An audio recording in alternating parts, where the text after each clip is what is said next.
નમસ્તે મિત્રો. છેલ્લે આપણે છે એ ત્રણ વસ્તુને જોયું કે એક બાજુ છે એ પોલીસ ખાતું, બીજી બાજુ છે એ પોલીસ, ત્યારબાદ લશ્કર, અને ત્રીજું છે એ આખું ન્યાય પ્રણાલી અથવા ન્યાય પાઠ, ન્યાય માટેના તમામ જે પણ કોર્ટ છે એ બધું, એટલે ટૂંકમાં ન્યાયતંત્ર. આ ત્રણેય બાબતો છે એને આપણે સમજવાનો પ્રયત્ન કર્યો હતો. હવે એની અંદર જે ન્યાયતંત્ર છે એની અંદર ખાસ કરીને કાયદા હોવા એ સૌથી જરૂરી છે. એટલા માટે અંગ્રેજોએ છે એ રૂલ્સ ઓફ લો, કાયદાનું શાસન, એવી એક વિચારધારા પ્રવર્ત કરી. જો એક વસ્તુ યાદ રાખજો કે જ્યારે પણ અંગ્રેજો છે એ અંગ્રેજો ભારતમાં હતા, અને ભારતમાં અંગ્રેજો નહોતા એ પહેલાં પણ વિચારધારાઓ તો હતી, પણ આ જે વિચારધારાઓ હતી ને એ વિચારધારાઓ વેસ્ટર્ન કલ્ચરની હતી. એટલે સ્વાભાવિક રીતે છે નીતિ નિયમો છે એ એમના લાવવા માટે છે એમણે આવા ઘણી બધી વિચારધારા, જેને આધુનિક વિચારધારા તરીકે આપણે ઓળખીએ છીએ. એક્ઝામ્પલ તરીકે પહેલાં છે રાજાનો ન્યાય, એ બધી આપણી પરંપરાગત વિચારધારા હતી. પરંતુ અંગ્રેજો જે આ ન્યાય, રૂલ ઓફ લો, કાયદાનું શાસન લાવ્યા, એક આખી આધુનિક નવી વિચારધારા હતી. ટૂંકમાં છે એ હવે એવું થયું કે અંગ્રેજો છે એ પોતાના સિદ્ધાંતો પ્રમાણે, એટલે પોતે જે સિદ્ધાંતો ઈચ્છે છે એ જ પ્રમાણે છે એ દેશને ચલાવવા માટે છે એ પ્રયત્ન શરૂ કર્યા. ટૂંકમાં એના કાયદા પ્રમાણે ચાલશે, કોઈ એક વ્યક્તિ કે એ રીતે નહીં ચાલે. મેઇન વસ્તુ એ તો એના માટે છે એ ખાસ કરીને છે એ અમુક જે જનતા છે એના અધિકારો નક્કી કરવામાં આવ્યા, એની જવાબદારીઓ સ્પષ્ટ કરવામાં આવી. આજે આપણે એ જ બેઝ છે ને, આપણો જે પણ બંધારણીય છે એ આપણો જે બેઝ છે એ આપણી ફરજો, આપણી જે પણ અધિકારો છે, જવાબદારીઓ છે, એ દરેક બાબતને અહીંયા સમજાયું છે આજે આપણા બંધારણમાં. તો એ સમયે પણ એણે એ જ રીતે કર્યું. ટૂંકમાં ભારતની જે પરંપરાગત જે શાસન વ્યવસ્થા હતી એનો જે કાયદો હતો એ પરંપરાગત અને જે શાસન વ્યવસ્થા જે હતી એ હવે છે જે શાસન કરતા, એટલે કે ખુદ જે, જો એની અંદર અહીંયા તમને કીધું છે કે પરંપરાગત ભારતીય શાસન વ્યવસ્થામાં શાસકની ઈચ્છા એ જ કાયદો હતો. એટલે શું, રાજા એમ કે આ કાયદો એટલે એ કાયદો એમ. પરંતુ બ્રિટિશ કાયદા પ્રમાણે છે એ પ્રશાસનનું સ્વરૂપ એક ઊભું થયું કે જેની અંદર એક કાયદો લાદવામાં આવ્યો તો એ કાયદો દરેકને સમાન અધિકાર પ્રમાણે ચાલે. કોઈ એમ કે આ કાયદામાં આમ ન ચાલે તો એ ચાલશે નહીં. અને પહેલાંમાં તો છે રાજા એમ કીધું હોય કે ભાઈ તમે બે જ ડોલ પાણી આ તળાવમાંથી લઈ શકો, આ કાયદો જ. પછી અમુક સમય પછી કંઈક એવો થાય તો રાજા બદલી નાખે, કાંઈ વાંધો નહીં, એક ડોલ વધારે લીધી, આ કારણોસર કાયદો બદલી પણ નાખે. અહીંયા એ નહોતું. જે આજે છે એ કલમ જે છે એ કલમ એમાં જ લાગે, 420ની કલમ જેમાં લાગતી હોય એમાં જ લાગે. પછી તમે છે એ કોઈ સાથે મારઝૂટ કરો તો એને 420ની કલમ ન લાગે, બરાબર. એટલે એ પ્રમાણે. એ સિવાય જાતિ કે ધર્મ કે વર્ગના આધારે છે એ કાયદાની દ્રષ્ટિએ કોઈ પણ એમાં ભેદભાવ રાખવામાં આવ્યો નહોતો. ટૂંકમાં કોઈ પણ જાતિ હોય, કોઈ પણ બાબત હોય, એ દરેકને સમાન આ બધા અધિકારો અથવા તો છે એ ખાસ કરીને દરેક માનવ માત્રને છે આ કાયદો લાગુ પડતો. એ સિવાય છે એવું પણ નહોતું કે ઉચ્ચ વર્ણ કરતાં નિમ્ન વર્ણને છે એ અપરાધ માટે વધારે સજા કરવી આ છે એ બધી બાબતો છે એ નહોતું. હા, પરંપરાગતમાં એવું હતું કે ભાઈ એને જાતિ આધારે ન્યાય આપવામાં આવતો. ઉચ્ચ કુળનો વ્યક્તિ હોય તો એની સજા ઓછી આપવામાં આવતી, એવું પણ બનતું, અથવા એને જવાબ પણ દેવા મળતો. પણ નિમ્ન વર્ણનો વ્યક્તિ હોય તો એને અપરાધ માટે છે વધારે સજા કરવામાં આવતી. આ બાબતો પણ હતી. તો એ નહીં, પણ અહીંયા દરેક સમાન કાયદાઓ છે એને મૂકવામાં આવ્યા.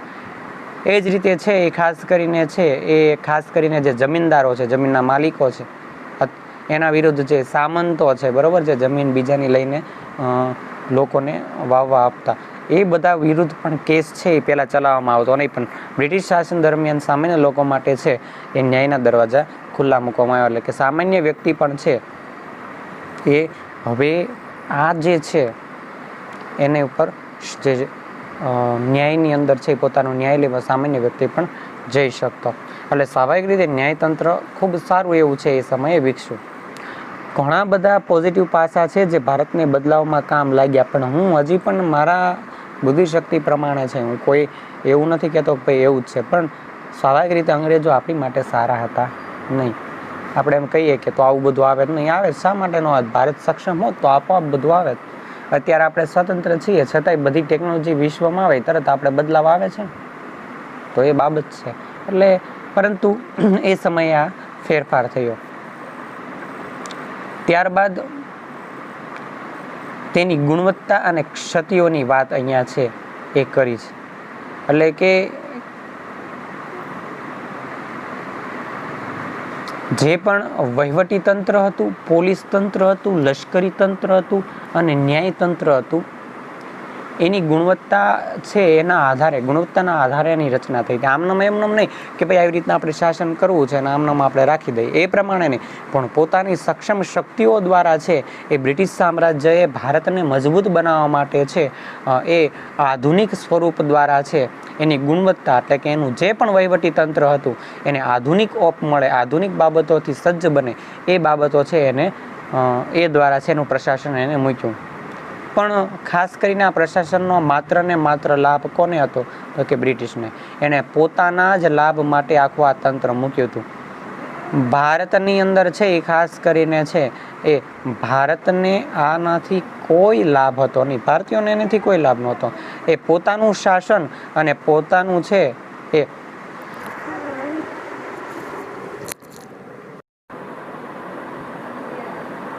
એ સિવાય ખાસ કરીને જે સનદી સેવાઓ છે, એટલે કે જે અલગ અલગ જે આપણે ખાસ કરીને અલગ અલગ ડિપાર્ટમેન્ટના જે નોકરીઓ હોય ને બધી, એ સમયે એટલા બધા ડિપાર્ટમેન્ટ નહોતા. આજના આપણે જો સનદી સેવાઓ ગણીએ તો કઈ બધી, તો તમે છે કોઈ જગ્યાએ ક્લાર્ક, કોઈ જગ્યાએ કોમ્પ્યુટર ઓપરેટર, આ છે તે છે, એવી રીતના છે, તો એ બધી સનદી સેવાઓ કહેવાય. એ સિવાય સેના છે, લશ્કર છે, પોલીસ છે, ન્યાયતંત્ર છે, ઉચ્ચ હોદ્દા પર છે એ ભારતીયોને છે એ લાવવામાં આવતા નહોતા અથવા એને એની અંદર નિમણૂક કરવામાં આવતા નહોતા. ટૂંકમાં મોટા મોટા જે હોદ્દાઓ છે એ ભારતીયો માટે હતા જ નહીં એવું માનવામાં આવતું. અને સ્વાભાવિક રીતે આપણને હંમેશા છેક સુધી જ્યાં સુધી ભારતીયો રહ્યા ત્યારે અમુક, એટલે કે 100%માંથી 1% માન કોઈ મોટા અધિકારીઓમાં એને મૂકવામાં આવતા હોય તો, પરંતુ મોસ્ટ ઓફલી બધા સાવ સામાન્ય જે નોકરી હતી એ બધી જ ભારતીયો કરતા. એ સિવાય અંગ્રેજોનો છે એ ત્રુટિપૂર્વક છે એ ખાસ કરીને છે વિદેશી શાસન અને ભારત પર છે યુરોપિયન માટે છે એ અલગ ન્યાયતંત્ર, એટલે કે ભારત માટે અને યુરોપિયન માટે બંને માટે અલગ કાયદા અને અલગ ન્યાયતંત્ર છે એ હતા. એ સિવાય છે એ ભારતીયો ઉપર ક્રૂર વ્યવહારો છે એ ભારતીયો થતા, અંગ્રેજો ક્રૂર વ્યવહાર કરતા, પણ આ ન્યાયતંત્ર એને કોઈ મદદ કરી શકતું નહીં. એ સિવાય છે કાયદાની અંદર અસમાનતા, રિસેસ્ડ, એ સિવાય ન્યાયતંત્ર ઘણા મોંઘા હતા. એ સિવાય વર્ષો સુધી છે આ કેસો ચાલતા. ભારતીયો ઝાઝા ભાગે છે અજ્ઞાની અને નિરીક્ષક, એટલે અભણ હતા, એટલા માટે આ ન્યાયને સમજી પણ ન શકતા. એ સિવાય ધનાઢ્ય જે લોકો છે એ ખાસ કારણે છે એના જ માટે, કે જે પૈસાવાળા વ્યક્તિઓ છે એના જ માટે આ કાયદો હોય એવું બન્યું. સામાન્ય વ્યક્તિ તો એનો કોઈ લાભ લઈ શકતો નહીં. એ સિવાય છે એ પોલીસ અને જે ન્યાયતંત્ર હતું એ પણ ખૂબ ભ્રષ્ટાચારી હતું, અને એ માટે સામાન્ય ખેડૂતો, જમીનદારો, એના ઉપર જે અત્યાચારો થતા ત્યાં કોઈ પણ પ્રકારના ન્યાય છે એ લઈ શકતા નહીં. તો આ જે બાબત છે એ ખૂબ જ એની અવગુણતા, એની ગુણવત્તા ખૂબ જ નબળી હતી, એ આપણે અહીંયા જોઈ શકીએ. બીજી વાત કે ભાઈ ટૂંકમાં જેટલા પણ સુધારા થયા ભારતની અંદર એ સુધારાના પાયા નખાણા, પણ મેઇન વસ્તુ અહીંયા આપણે એ કરી રહ્યા છીએ અથવા તો એ છે કે ભારતીયનો જે સામાન્ય વ્યક્તિ છે ને એ સામાન્ય વ્યક્તિ આની અંદર સૌથી વધારે હેરાન થતો. આજે પણ પરિસ્થિતિ હજી પણ થોડી એવી ને એવી છે કે સામાન્ય વ્યક્તિ આજે પણ એટલો જ હેરાન થાય છે, ખાસ કરીને ગરીબ. એવું નથી કહેતો, પણ સ્વતંત્ર થયા પછી છે આજે આપણે સક્ષમ બન્યા, ન્યાયતંત્ર આપણા માટે ખુલ્લું બન્યું, પણ થોડી અંશે છે આજે પણ એ જ થોડી પરિસ્થિતિઓ છે એ ખાસ કરીને આપણે જોતા હોય તો ત્યારે તો સંપૂર્ણ એના કાબૂમાં હતું. એટલે કે એનો મિનિંગ એવો થયો કે અંગ્રેજો કોઈ પણ હોય એ સામાન્ય અંગ્રેજ એક લશ્કરનો કોઈ સામાન્ય લશ્કરનો સૈનિક પણ અંગ્રેજ હોય ને છતાં પણ એ અંગ્રેજ છે એ પોતાની મનમાની ચલાવી શકતો, એ અત્યાચાર કરી શકતો. મોટા જમીનદારો જે પૈસાવાળા છે એ પણ સંપૂર્ણપણે છે એ ખાસ કરીને છે એ પોતાનું જેમ ચાલે પોતે અત્યાચારો છે એ કરી શકે. તો એ જે ભ્રષ્ટાચાર છે એ વર્ષોથી જ્યારથી અહીંયા પાયો નખાણો ને જે ન્યાયતંત્ર પોલીસ તંત્ર એ ત્યારથી જ એ ભ્રષ્ટાચાર છે એ સંપૂર્ણ ભારતની અંદર છે એ આવી ગયો છે. આજે પણ આપણે એ જ પરિસ્થિતિને છે એ જોઈએ છીએ. આજે પણ ખાસ કરીને જે અમુક લેવલના હાઈ પ્રોફાઇલ વ્યક્તિઓ હોય એ કોઈ પણ ગુનાની અંદરથી છે એ સ્વાભાવિક રીતે બહાર થઈ શકે. એક્ઝામ્પલ તરીકે છે એ આપણે આ તાજા સમાચાર જોઈએ કે ભાઈ સુશાંતસિંહ રાજપૂત છે એણે આત્મહત્યા કરી એવું સાબિત થાય. પણ ઘણા બધા એવા બાબતો છે કે જેની અંદર છે એવું છે એ સાબિત થઈ શકે કે જેની અંદર છે એ સ્વાભાવિક રીતે છે એ એમને કોકે મારી પણ નાખ્યા હોય. તો એ વસ્તુ ક્યારેય એટલા માટે છે એની ઉપર CBI બેસાડવાની માંગ છે પણ એ ક્યારેય પૂરી થશે જ નહીં. કારણ કે એના સક્ષમ એના જે શકની અંદર જેટલા પણ વ્યક્તિઓ છે એ હાઈ પ્રોફાઇલ વ્યક્તિ છે. તો ભારતની અંદર આ પરિસ્થિતિઓ વર્ષોથી ચાલે છે કે તમારી પાસે પૈસા હોય તો કોઈ પણ તંત્ર છે એ તમારી મુઠ્ઠીમાં છે. આ પરિસ્થિતિઓ વર્ષોથી ચાલે છે. આજે આપણે કોરોનાની અંદર જુઓ કે ખાસ કરીને છે એ જે ઇન્જેક્શન છે તો એ ઇન્જેક્શન સ્વાભાવિક રીતે છે એ ડુપ્લિકેટ છે આજે માર્કેટમાં આવ્યા. તમે વિચાર કરો કે ભારત એટલે કે સંસ્કૃતિ ઇતિહાસ એનો જોવો ને ભારતનો તો ભારતની એક એવી છાપ કે સત્યમ શિવમ સુંદરમ જેવી કે સત્ય તો ભારતની અંદર, સુંદરમ તો ભારતની અંદર અને શિવ જેવું નિર્મળ કોમન એટલે ભારત. તો એ ભારતની છબી છે એ આજે આપને એમ થાય કે શું સ્વાભાવિક રીતે છે બીજી બધી બાબતોની અંદર છે એ કોઈ ભ્રષ્ટાચાર થતો હોય તો આપણે સમજીએ. પરંતુ અહીંયા તો પૈસા માટે છે એ દરેક વ્યક્તિના જીવ માટે પણ છે એ કેટલા પ્રયત્ન થઈ રહ્યા છે. અમુક જગ્યાએ એવું પણ થઈ રહ્યું છે કે જ્યાં એ ઇન્જેક્શન છે અવેલેબલ પણ જે લોકો ખૂબ વધારે રૂપિયા આપે છે એને એમ મળે છે, સામાન્ય વ્યક્તિને મળવાના જ નથી અથવા એ એટલા પૈસા છે એ આપી શકવાના જ નથી. અને સરકાર બીજી બાજુ એમ કે અમને હજી ઓર્ડર આપ્યો છે મળ્યા નથી. તો આ બધા આવે છે ક્યાંથી? આવી ઘણી બધી બાબતો આજે પણ એ ભ્રષ્ટ તંત્રમાં છે. તો એનો પાયો છે એ અંગ્રેજોના સમયથી જ્યારથી આપણે આ બધા તંત્રો આવ્યા ત્યારથી જ એ છે એ સમયની અંદર આ વસ્તુ રહી છે. એ પહેલાંની પણ આપણે વાત કરીએ ને કે દરેક મોટા મોટા રાજા અંગ્રેજો સામે હાર્યા શા માટે? કારણ કે એ રાજાના આજુબાજુના વ્યક્તિ જ એની સાથે ભ્રષ્ટાચાર કરીને ઓલા અંગ્રેજો સાથે મળીને પતનના છે એ કારણ બન્યા. તો આ બધી બાબતો છે એ ભારતને હંમેશા છે એ ખૂબ ખરાબ રીતે છે. અને આપણી બીજી માનસિક પ્રક્રિયા આપણા બીજી એક બાબત એ પણ ખરાબ છે કે આપણું જે પણ બંધારણ છે, આપણું જે પણ આખું પોલીસ તંત્રનું બંધારણ છે કે ન્યાયતંત્રનું બંધારણ છે એ દરેક ન્યાયતંત્રની અંદર છે એ જેટલું સજા છે ને એ કરતાં વધારે એમાંથી છટકવાની બારી છે. દરેક વસ્તુમાંથી તમે છટકી શકો એવી સ્થિતિનું આપણું બંધારણ છે. હા, સ્વાભાવિક છે કે ભાઈ પહેલું બંધારણ બનાવ્યું હોય અને એની અંદર નિયમો એવા નાખ્યા હોય પણ એ નિયમોને હજી સુધી આપણે હવે એને સુધારી કરી શકતા નથી. એ બાબત છે આપણી પાસે. તો આપણે છે એ ભારતની એક આખી પેટર્ન બની કે ભ્રષ્ટાચાર વગર કાંઈ વસ્તુ ન થાય. તમે વિદેશની અંદર આપણે વિદેશની વાત કરતા હોય કે વિદેશની અંદર આમ વિદેશની અંદર તેમ થૂકવા ઉપર પ્રતિબંધ આમ પ્રતિબંધ. જો એ લોકોએ પોતાનું બંધારણ સચોટ કડક બનાવેલું છે કે ભાઈ એ પછી સાચું હોય ખોટું હોય સાબિત થાય એટલે પૂરું હોય. પછી એને ફાંસીમાં લટકાડી દેવામાં આવે એટલે પછી લટકાડી જ દેવામાં આવે. હવે આપણે એ જ વસ્તુ કહીશું કે આપણે એ નિયમ કેમ લાદી શકતા નથી? સ્વાભાવિક રીતે પછી આપણા તમે વિચાર કરો કે ભાઈ કોઈ પણ સરકાર હોય એ સરકાર પોતે એ નિયમ લાવે એટલે તરત એની સામે વિપક્ષ તૂટી પડે, લોકોના આંદોલનો થાય કે ભાઈ આમ ને તેમને. એટલે ભારતની અંદર કોઈ વસ્તુનો ફેરફાર કરવો ને એ સૌથી વિરોધાભાસ છે. ઘણા બધા નિયમો છે એ સરકાર લાવી તો એના વિરોધમાં અઢળક પ્રકારના વિરોધો થયા.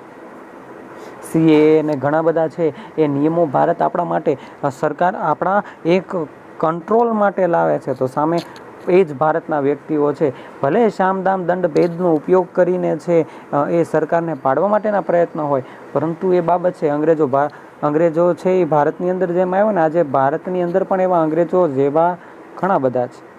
તો એ સમય પણ એ જ પરિસ્થિતિ, આજની જો આવી પરિસ્થિતિ છે તો ત્યારે તો સંપૂર્ણ એની સત્તા હતી. તો કેવી પરિસ્થિતિ હશે એ હું તમને સમજાવવા માગું છું.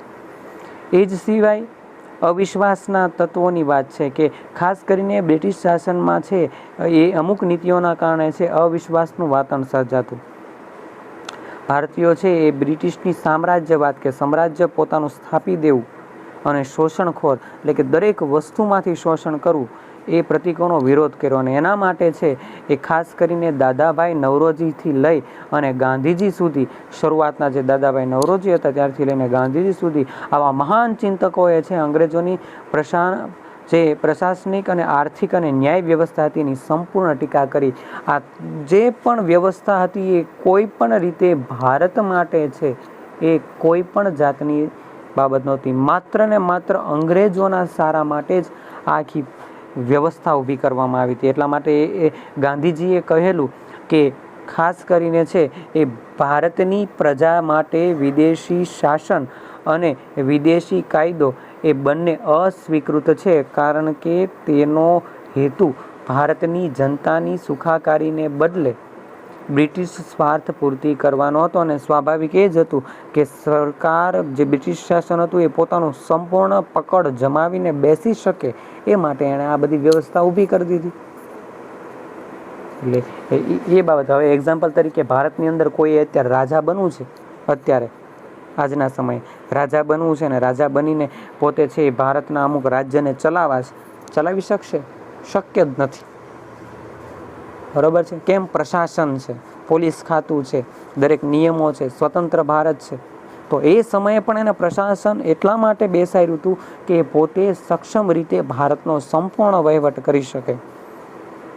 અને એ તંત્ર છે બ્રિટિશરો છે એ જે રચાયા હતા એને ખાસ કરીને કાયદા જે ન્યાયતંત્ર હતું એ સંપૂર્ણ અવિશ્વાસના તત્વો છે એમાં સવિશેષ હતા. કારણ કે સંપૂર્ણપણે એ અંગ્રેજોની બાબતો એમાં સંપૂર્ણ હતી. અહીંયા છે આપણે આ ચેપ્ટરને સંપૂર્ણ પૂરું કરી રહ્યા છે. આ લેક્ચર તમે પૂરો જોઈ લો પછી તમારે છે એ આપણું જે હોમવર્ક છે એ હોમવર્કનો જે ડિપાર્ટમેન્ટ છે એની અંદર તમારે જોઈ લેવાનું, એની અંદર મેં મૂક્યું હશે. એ સિવાય આપણે આ અંગ્રેજોની જે વ્યવસ્થાઓ હતી, ભારતમાં અંગ્રેજો આવી ગયા અને એણે એના માટે શું સુધારાઓ કર્યા એની ચર્ચા આપણે આ ચેપ્ટરની અંદર છે એ આપણે ભણ્યા. શરૂઆતમાં એનો પાયો ભારત ઉપર શોષણ, ભારત ઉપર લાદી દેનારા અસંખ્ય કાયદાઓ અને એ કાયદાઓથી ભારતીયોને થતા નુકસાનો એ બધી જ બાબતો જોઈ અને એના હિસાબે લોકોની અંદર જે ઉશ્કેરાટ પેદા થયો અને એના સામે છે જો દરેક વસ્તુ છે અને દરેક વસ્તુના અંતે એક વ્યવસ્થા એવી બને કે જેની અંદર અમુક વખતે છેલ્લે સામાન્ય વ્યક્તિ પણ એના વિરોધમાં જોડાય. અને આવું જ ભારતની અંદર થયું. અને ભારતની અંદર છે સૌથી મોટો છે એક સંગ્રામ ઊભો થવાની શરૂઆત થઈ અને એને આપણે ભણાવવાનો છે આગળના ચેપ્ટરમાં 1857નો સંગ્રામ, જેને છે એ આપણે આવનારા લેક્ચરની અંદર છે એ સમજવાનો છે એ સંપૂર્ણ પ્રયત્ન કરશું. એ પહેલાં આજે હું તમને ફરી વખત એક પ્રશ્ન પૂછીશ અને એ પ્રશ્ન છે એ આપણા અગાઉના જે લેક્ચરો છે એની અંદરથી પૂછીશ કે ભારતની અંદર છે એ સૌ પ્રથમ ચેન્નઈ, કોલકાતા અને મુંબઈ, ચેન્નઈ મીન્સ કે મદ્રાસ, આ 3 જગ્યાએ હાઈકોર્ટ ઉચ્ચ ન્યાયાલયની સ્થાપના કરનાર ગવર્નર કોણ હતો અથવા લોર્ડ કોણ હતો એને તમારે કોમેન્ટની અંદર લખવાની છે. કોલકાતા, મદ્રાસ અથવા ચેન્નઈ અને મુંબઈની અંદર જે સ્થાપના કરી હતી જેમણે ન્યાયતંત્રની, ન્યાયાલયની સૌ પ્રથમ હાઈકોર્ટની, એ કોણ અથવા કયો ગવર્નર હતો અથવા તો કયો લોર્ડ હતો એને તમારે છે એ કોમેન્ટની અંદર છે એ લખવાનું છે. તો સ્વાભાવિક રીતે આવતા લેક્ચરમાં ફરી વખત છે એ આપણે છે એ 1857નો છે એ સંગ્રામ છે એના વિશે સંપૂર્ણ સમજવાનો છે એ પ્રયત્ન કરશું. તો સ્વાભાવિક રીતે તમને આ ચેપ્ટરની અંદર ઘણું બધું સમજાણું હશે અને એ સમજૂતી બાદ આપણે આ ચેપ્ટરને અહીંયા પૂરું કરીએ છીએ.